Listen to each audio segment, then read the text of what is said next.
Good morning and welcome everybody to Sunday Funday Coffee and Headlines. This is our daily broadcast live from Facebook at 10:30 in the morning, where we exchange comments, ideas, news, and stories that affect us as an English-speaking community here in Puerto Vallarta, Mexico, the friendliest city in the world, according to some people. I'm not so sure about that, but we're pretty friendly actually. Today is Sunday. It is Sunday, August 9. And as you know, or in case you didn't know and you're new to these broadcasts, Sunday Funday is all about fun. On Sunday, we don't actually share news and headlines or anything important. We just act in the most raucous and juvenile way possible. We use colorful language like words like fuck and penis and verga because we can. And we can because we happen to be broadcasting from a country that defends freedom of speech. So there's no good time or bad time of the day to say words like that. Although, come to think of it, we talk about, what time is wine o'clock. So after yesterday, when we were talking about verga and some gentleman frowned upon the fact that we were talking about genitals in the morning, I thought to myself, I wonder what time is penis o'clock or what time is verga o'clock. So if you have any suggestions, please, Michael before God, the word verga, Michael, it's never mind. It's a fabulous word in my opinion. Maybe not for every occasion, not for every place. Anyhow, it's too early to be calling names DM Van Pelt, Dave, but that's okay. You can use that word. Just make sure that you use it properly. And that's the thing. If we're going to learn Mexican colorful language, it's a good thing to know when to use it and who to use it with or who to address with that colorful metaphor of your choice. Anyhow, again, if you're new to these broadcasts, please don't take us very seriously on a Sunday. Monday through Saturday, different story. If you're new, please write the word new in your comments so that we can welcome you accordingly, so that we can know what is your name and we can follow you around and chastise you for every move or whatever it is that we're supposed to do here. Today, I laughed so hard last night. You see, last night I went for dinner at El Arrayan. It is like one of two closing nights. Tonight is the very last night in which you can go and enjoy dinner at El Arrayan. You need to pay cash. You need to make reservations ahead of time.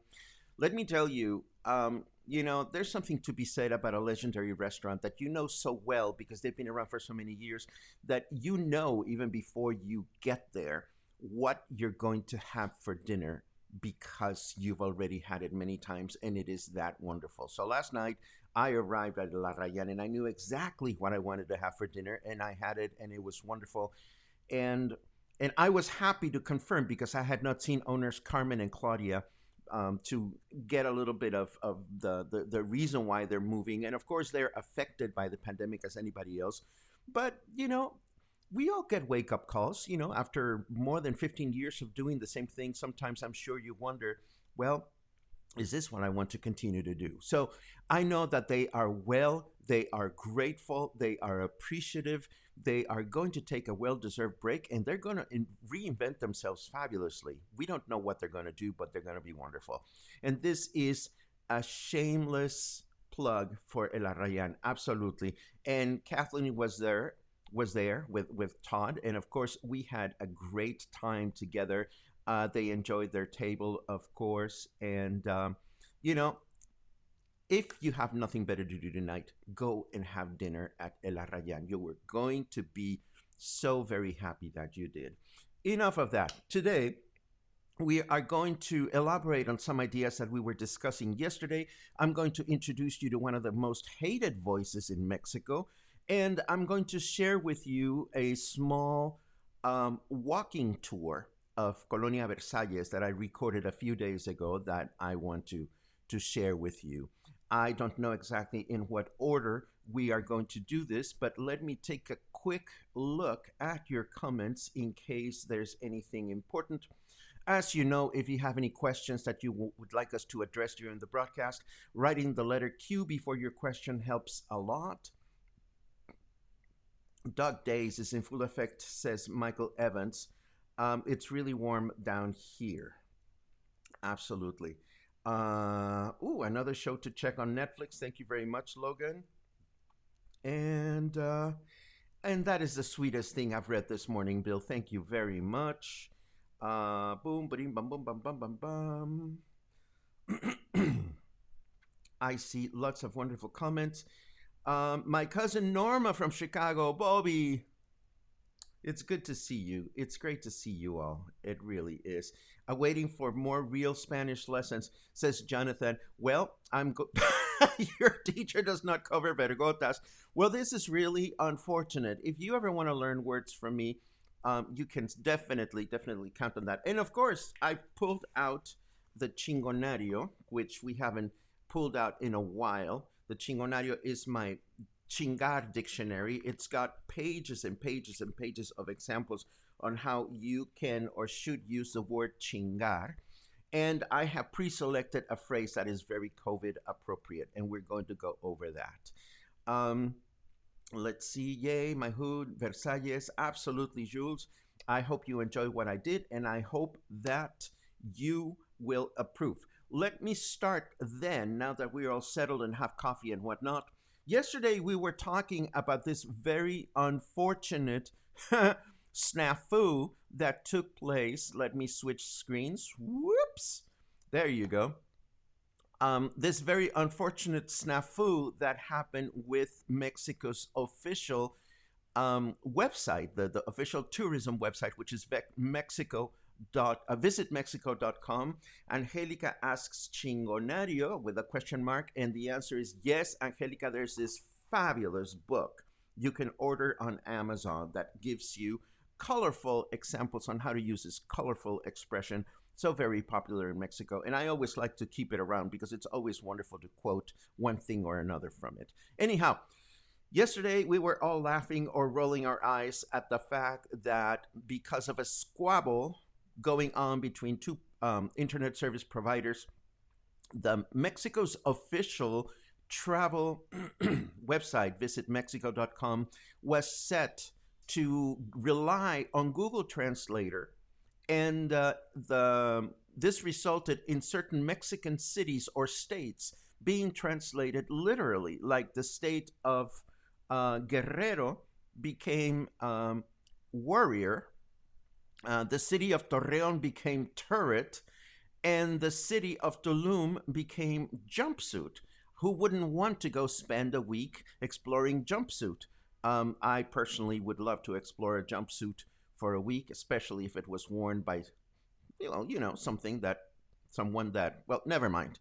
Anyhow, we kept joking about this through the afternoon yesterday, and we ended up wondering, these are the correct names of those cities, of course, but we ended up wondering, what if Google Translator ruled the land? What if we led our lives relying exclusively on Google Translator?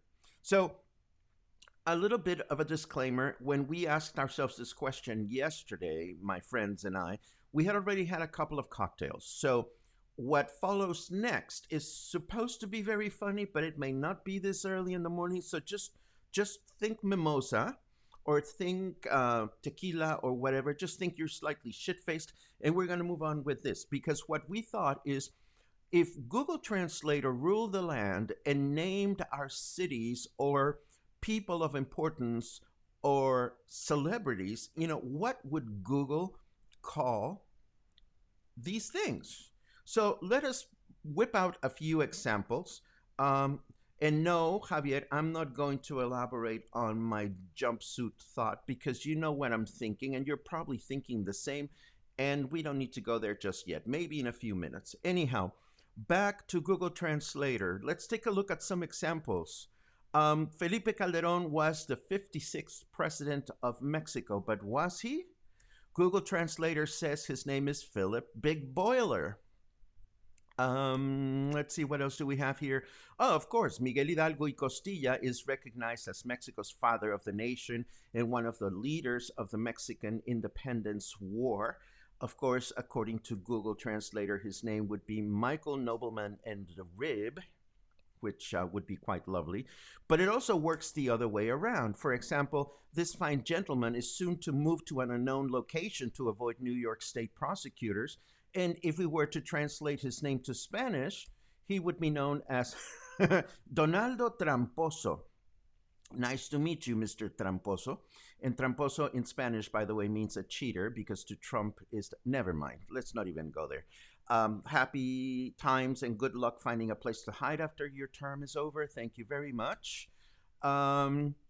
This fine gentleman spent 7 years in Afghanistan without much to show for it. His name is George W. Bush, but of course, Google Translator says that his name is Jorge W. Arbusto.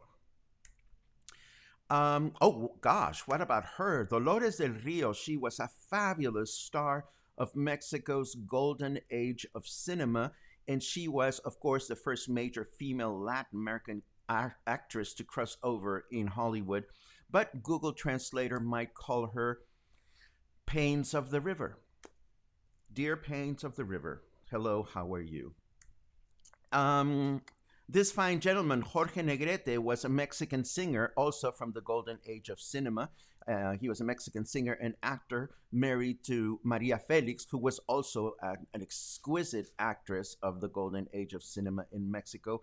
But of course, Google would say that his name is George Blackish, and of course, he would be married to Mary Happy. This fine gentleman has plans to film a major blockbuster movie in space, but in Mexico we would call him Tomás Crucero, not Tom Cruise. And what else do we have? Oh, of course, he warned us of a pandemic years ago, Bill Gates, but of course Google says his name is Guillermo Puertas, the very famous Guillermo Puertas, who founded a company. Now that I think about it, he founded a company called Micro Suave. Micro Suave. Oh my God, I amuse myself, and I certainly hope I amuse you. This man is the sunshine of our lives, Stevie Wonder, but Google says that his name is Estebanito Maravilla. Take that.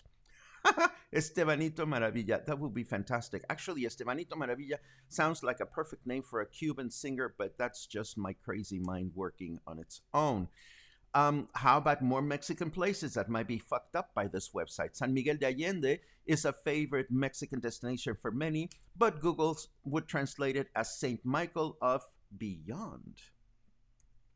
And last but not least, this very popular beach happens to be Puerto Vallarta's most popular beach.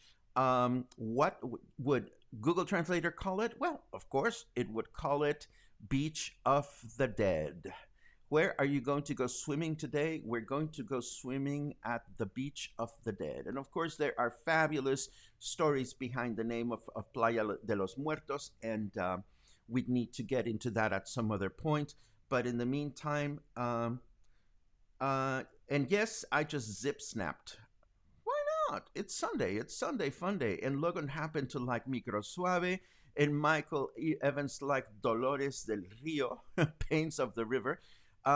I actually didn't include all the names that we came up with. For example, there's a singer called Lolita de la Colina, and that would probably translate to Little Whore of the Hill. Anyhow, we didn't include all the names that we could come up with, but thank God Google Translator does not actually rule our lives, or at least not entirely. It's a good tool to have, but as we discussed yesterday, there are certain websites that you just don't want to translate with Google Translator because it's probably not the best of ideas. On another note, my friend Nina, who is charming and cantankerous at the same time, sent me this message the other day saying that Telmex has new rules in which now you need to use 10 digits to dial a local telephone call. I actually had not noticed because I seldom used my landline. But if you are landline users, you may want to keep this in mind. Apparently, if you're making a phone call, using a landline, you need to um, dial 10 digits instead of seven as we used to. But this got me thinking about this gal. This gal is a Mexican gal, and she happens to have one of the most hated voices in Mexico. What happens when you're trying to get in touch with someone on the telephone and all of a sudden you can't get in touch with this person? You dial the number and instead you get this. Come on, respond. It is Sunday, I know, but give me the video. My computer is feeling relaxed. Hold on just a second. Don't do this, computer. We're having a very flawless broadcast. This is not the day to make us miserable. Let me see. Maybe while the computer decides to play this, I'm going to take a look at some of your comments. No, I cannot do that either. What is making my computer miserable? I'm not sure, but I certainly hope you are listening. Oh, there we go. Maybe? Hold on.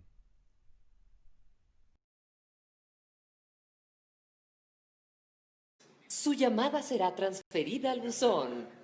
¡Hola!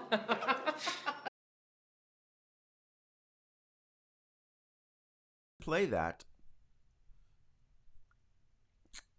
I think my computer's caught up with me. Well, that was the wonderful Sonia Casillas. She does voiceover work. She's a voiceover actor here in Mexico, and she is the very famous voice behind all of the Telcel recordings. If you ever used your Telcel phone, um, it is her voice that you hear constantly whenever you cannot reach someone or whenever you are uh, about to run out of minutes in your Telcel phone. And I thought you would want to be amused by that. And now that we've done that, let me very quickly jump over to the weather before we continue on with our next adventure. And let me see if I can get my weather. My computer's being a little sluggish, but here we are. The weather today is 27 Celsius, feels like 31, 81 Fahrenheit. Humidity is 87%. There's a 37% chance that it's going to rain. And what about that thunder shower that we enjoyed last night? That was absolutely wonderful. It woke me up around 3 o'clock in the morning. No, I didn't mean to do that. Hold on. According to the weather forecast, we are going to have rain and humid throughout the day today, and tomorrow we're going to get possible a little bit of rain in the evening, and on Tuesday the same. We're going to get a little bit of rain in the evening. Before I move on to the next segment, I want to take a quick look at your comments to see if we have anything important to address. I see a couple of new people. Hello, Dan Doran. You are new from Minnesota. It's great to see that you are watching, and it's great to see that you have rented an apartment in Versalles and will be arriving in November for 6 months. This is awesome. Wheelchair and Walker in Versalles is going to be very manageable in certain parts of the neighborhood, not so much in others. The city is presently going through the process of redoing streets and sidewalks. So I certainly hope, excuse me, that what you rented is in the part of Versalles that has been modified. Let me take a quick look.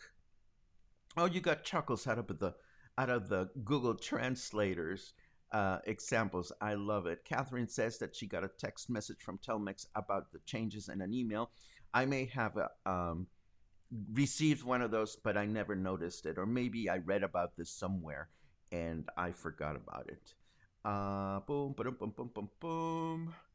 Often in Mexico, when you get Wi-Fi, they force you basically to get a landline. This is correct. I have a landline here at home. I never use it because most of the time I'm just talking to people on my cell phone.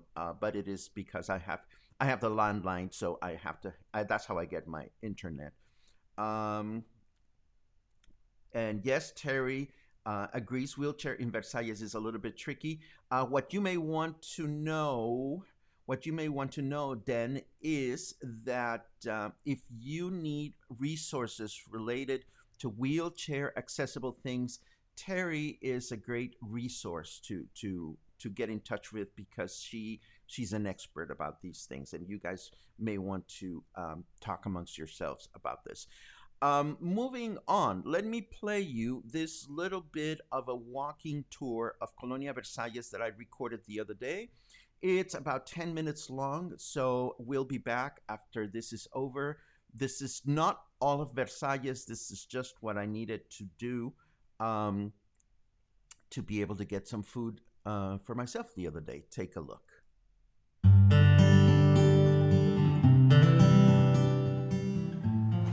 So I'm walking away from my place and I'm headed into Versalles because I need to buy a few grocery items and I'm hungry. I haven't had lunch. I have a couple of cravings for something sweet.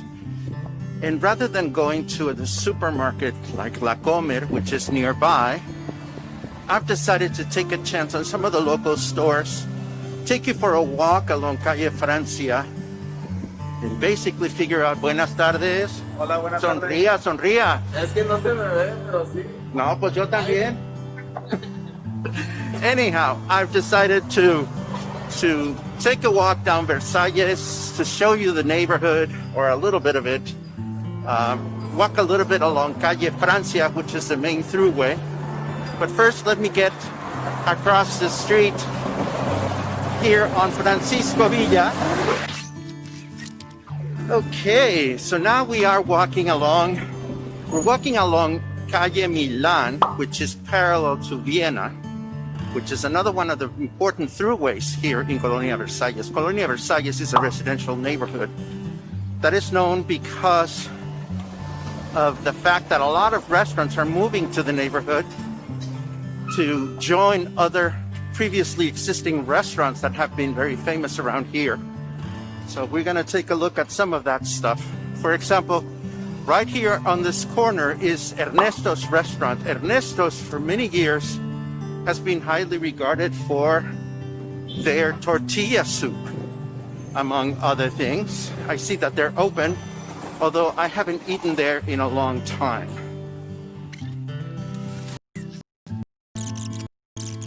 Let me cross the street. Is that you run into all these tiny little restaurants all over the place. Buenas tardes. For example, this one here, I don't even know what the name of it is, but it's small. Buenas tardes. This is the kind of small eatery that you can find in Colonia Versalles. There's always, all kinds of small neighborhood restaurants where one can enjoy a nice meal. And when waiters run away from you when you start filming,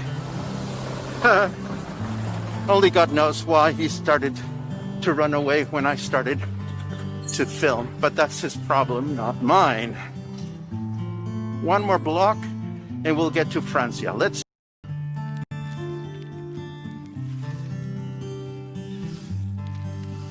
Okay, let me find myself a shady spot. I am now at the intersection of Calle Francia and Calle Milan. If you look at Calle Francia, it's actually a very wide street. And this is important to mention because Francia is one of the most important throughways here in Colonia Versalles. If we were to head in that direction, we are 2.5 blocks away from the main avenue, Francisco Medina Asensio.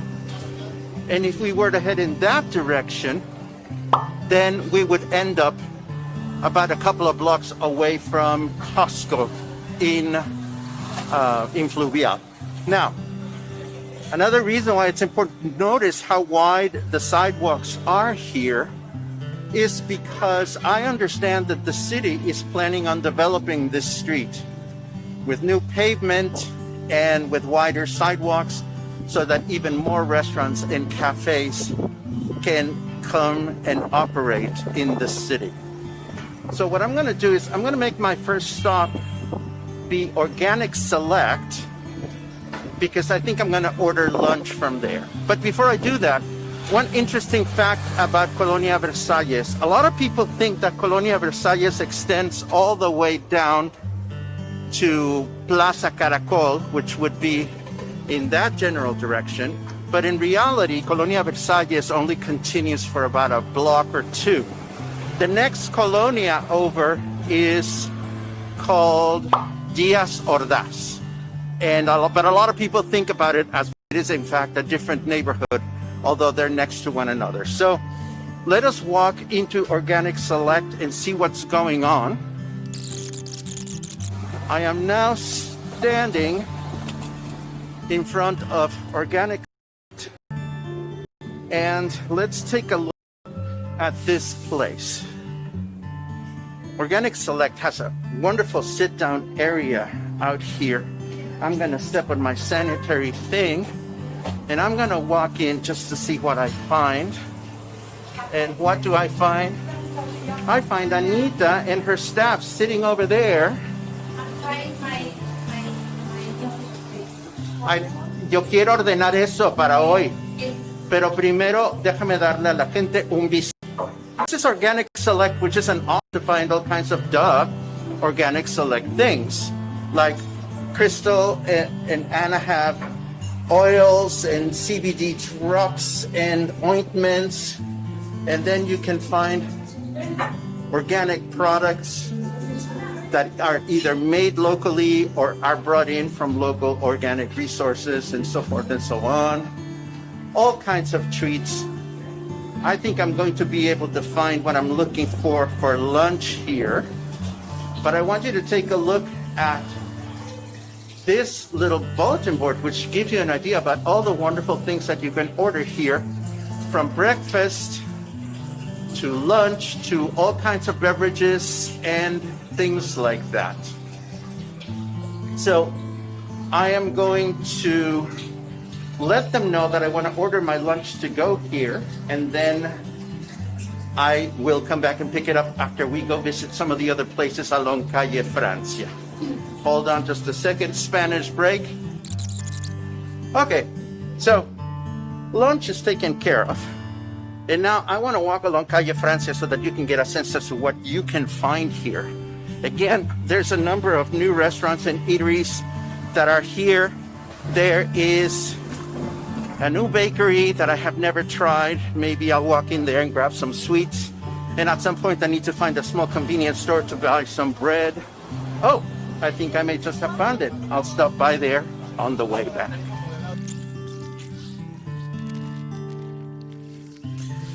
Okay, we are approaching the next intersection, and there's a couple of great eateries to consider here. The first one's called Natureza. And Natureza has, as you can see, this really cozy spot where you can sit outside, and inside it's air conditioned, and it has a couple of sitting areas where a lot of people are always enjoying lunch or dinner. It's a great place to have coffee and hang out. And then here is Sushi In-House. This has got to be one of my favorite sushi places in town. Not only is it close to my neighborhood, but it's also nice to see. Let me take a quick look. Just want to show you what it looks like. Hola. Sushi in-house is a great place for dinner because they have a full bar, so you can have great sushi, awesome service, and then you can have a nice cocktail while you're here. Ciao, ciao. Kitty corner from here is this place called Carmesí Cafe. Now, I don't know that place. Whoa. I don't know this place. It's fairly new, but it looks like a nice place to have a coffee. Let's take a quick look at what they offer. And I see they have breakfast stuff, baguettes, bagels, croissants, sandwiches, coffees, juices, smoothies, all kinds of good things. And the wonderful thing is that this is still walking distance from my place. This might be a fun place to check out sometime in the near future. ¿Me puedo asomar? Gracias. And this is what Carmesí Cafe looks like. Again, one of the nice things about living in Versalles, there's all kinds of fun little neighborhood eateries like this one that one can enjoy. Now, what I'm really intrigued about is a bakery that opened just down the street. Unless they've closed. Let me see. There's the laundry, and the bakery is gone, ladies and gentlemen. I swear there was a bakery on this block, and the bakery is gone. But as long as I'm here, I want to indicate a couple of great reference points that I will talk about later on with more detail. One block ahead of me is the intersection with Medina Asensio, which is the main throughway of the city, as you know. And I'm going to take a left here to say hello to some friends I haven't seen for a while, and I want to know that they're doing okay. Again, this whole area is just plagued with restaurants and great eateries. There's a place here called Los Molletes that I've never tried. But here are my pokey friends. My pokey friends I haven't seen in a while. And this is Pokey Pokey Hawaiian Kitchen. And it's always great to see these guys. Buenas tardes, ¿cómo están? So Pokey Pokey is this, sonrían. Everybody smile with your face masks on. Pokey Pokey is this really awesome little restaurant here in Versalles where you can find these bowls, these very healthy bowls with rice and fresh vegetables and seafood and all kinds of other things. It's one of the tiniest places you can find, but the guys that run it are super, super friendly. And as long as I'm here, I also want to show you a couple of places that I mention quite frequently on the broadcast because I love them. We have, first and foremost, we have La Mara standing right in front of me, and La Mara is a great place to enjoy ceviches of all kinds. And then if I turn to the left, I see that there is Budai, which is the Vietnamese restaurant, and that is also a great other restaurant. And of course, if you look at that tower is a new building, and it's an indication of the type of real estate development that is coming to the area. If you want to enjoy all the restaurants available in the area, this is just a little taste. There's a couple of other wonderful restaurants that we'll talk about some other time. With all this walking and talking now, I'm really, really hungry. So I'm gonna let you go, and we'll see how this whole thing turned out. Have a great day.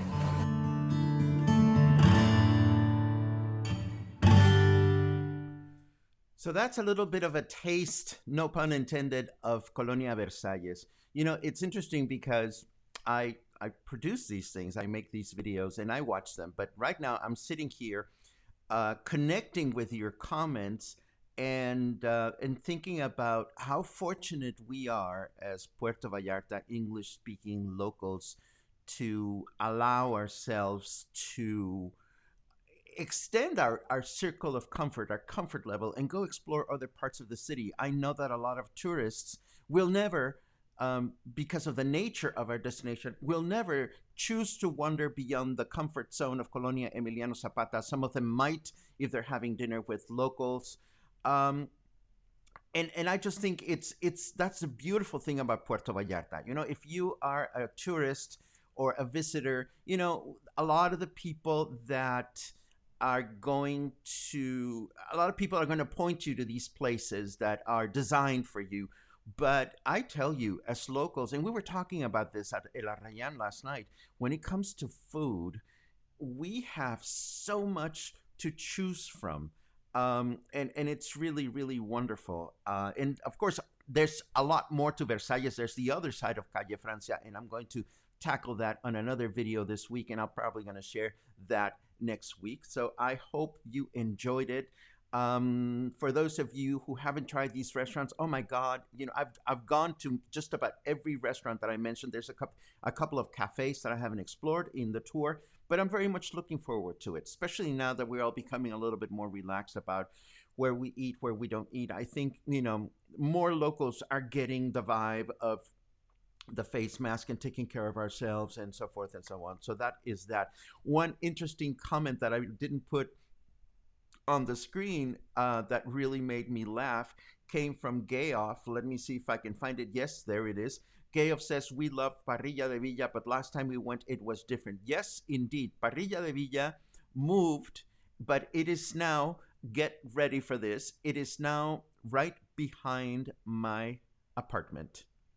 So I can see them from my bedroom window. I can smell them all the time, and I love it.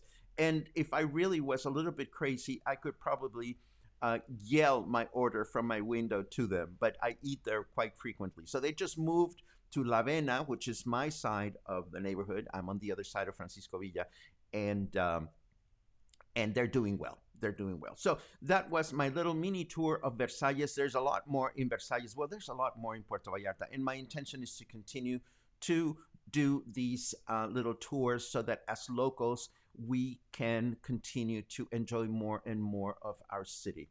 Before I let you go, oh, definitely, Marilyn, Au Croissant is definitely on my list. Unfortunately, I've been driving by it a couple of times, and they've been closed. And I certainly hope that that it's not that they're closed for good. Boom, boom, boom, boom. Barbara Howe asks, is there a public swimming beach within walking distance of Versalles? Yes, there is. You can cross over. There's a couple of access points, and I would be happy to answer that for you, Barbara, through another walking tour, because that makes an excellent opportunity if you want to go swimming. Jules says he wants to walk with me. Jules, you are more than welcome to walk with me, and we'll take a look at it together. Oh, this is sad. Christy asks, what's the status on Grisabella? Grisabella being my car. Well, let me tell you, Christy, the status of my car is that my car is going to go into an artificially induced coma. The bill to repair it is something I cannot afford right now. And I could ask for a loan to friends and family. I could ask for a loan to the bank, but I'm choosing not to get in debt at this time. I am not wanting to be in debt more than I have to. So tomorrow I will have the car towed from the dealer and to my driveway, to my parking spot in my building, and it will remain there at least until January or February. That's when I finish paying for the car. And at that time, if the situation is better for all of us, I may actually fix the car. If not, I will think of another alternative. In hindsight, in looking at how much we are moving about and how much we're allowed to drive or go places and stuff like that, Barbara asks a question, do you really need a car? Well, I've been taking a tally of where I go and where I don't go during the pandemic, and I'm just not driving that much. And there's a couple of inconveniences, like going shopping or bringing big water bottles from the store. But, if I tally the monthly money I would spend going on Ubers from one place to another, it would still be less than half of my monthly car payment. So I'm thinking about this. Joe Willis says I should get a scooter if I had a safe place to park it. I would, and the thought has crossed my mind. Melissa says you can enter at Flamingo's Beach Club by Hotel Secrets. I'm sorry, I just changed the topic very quickly, and that would be the way to get to the beach from Versalles. Um, Paul says, "Oh no, sad about the car." Well, yeah, I mean, I was stupid. I mean, that's the bottom line. When I approached the Francisco Villa Avenue, which was flooded, it was very dark. It was late at night. I was just anxious to get home. I should have known better, and these are the consequences. So, you know, what can I say? How do I feel about it? Well, it is appropriate that I use now the chingonario because the one phrase that I thought I would use from the chingonario today, usually I pick a phrase randomly, but today I'm going to leave you with a phrase which goes like this. It's de la chingada. And the la chingada is a great expression because it can be applied in all kinds of situations. For example, when you're talking about two people getting along and you ask how do they get along, if they get along de la chingada, that means they cannot stand each other. If you go to a club and somebody is singing, and if the person is singing de la chingada, he doesn't even know how to sing. If you fall down and it's really bad, you fall down de la chingada. If you ask me how I feel about my car, I feel de la chingada, which means lousy. When you break up with someone and you break up de la chingada, it means that the breakup was really lousy. So it is a great phrase that you may want to consider if somebody asks you, how are you feeling? And if you're feeling a little crummy, or if you did not enjoy a dinner, or you broke up with someone, or you don't like how somebody sings, just say, ugh, de la chingada.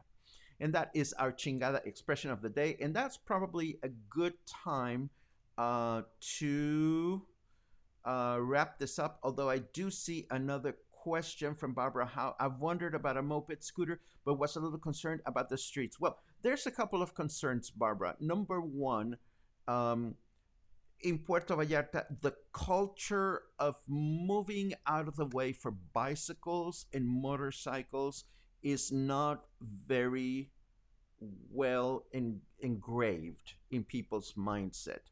The flip side of that is that there's a lot of motorcyclists that claim the road irresponsibly, passing you on the right-hand side or in ways in which they're not supposed to pass you. Mopeds, like any vehicle, is going to have issues with their suspension because there's a lot of cobblestone streets here.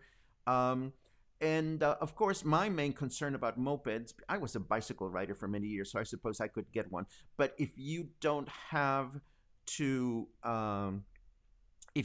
safe place to park it at night, mopeds are easy to pick up and just take away. And I would be totally paranoid about mine getting stolen if I didn't have a safe place to keep it. And with that thought, this is probably a good moment to end today's broadcast. This was Sunday Funday. I hope you had a good time. I hope you found something useful in this broadcast.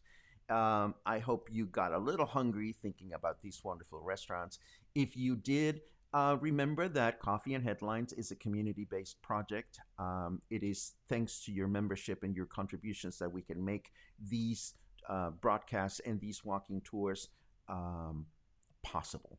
So keep that in mind. If you hated it, don't tell anybody. And if you don't want to buy us coffee, Luna and I don't mind it. Luna, of course, is taking notes so that there you are. Are you taking notes?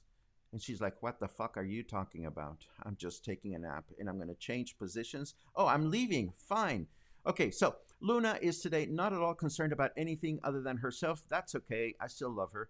Anyhow, as I was saying, if you're not in the mood to buy us a coffee, at the very least, tell people about what we're doing here. And what are we doing here? We're trying to connect. We're trying to connect with ourselves. We're trying to connect with our destination. We're trying to connect with creative ways to stay alive and stay prosperous in this city, in this planet, in this situation that we're in. So between now and the next time, stay happy, stay healthy, stay kind, stay patient, and stay hungry, and go out and explore Versalles. We're going to explore it together much more in the days to come. Have a great Sunday, and I will see you soon. is my standby goodbye? Hold on. Where is my standby goodbye? See, I don't even. Oh, there it is. Okay, here we go. Cue the outro. Bye bye.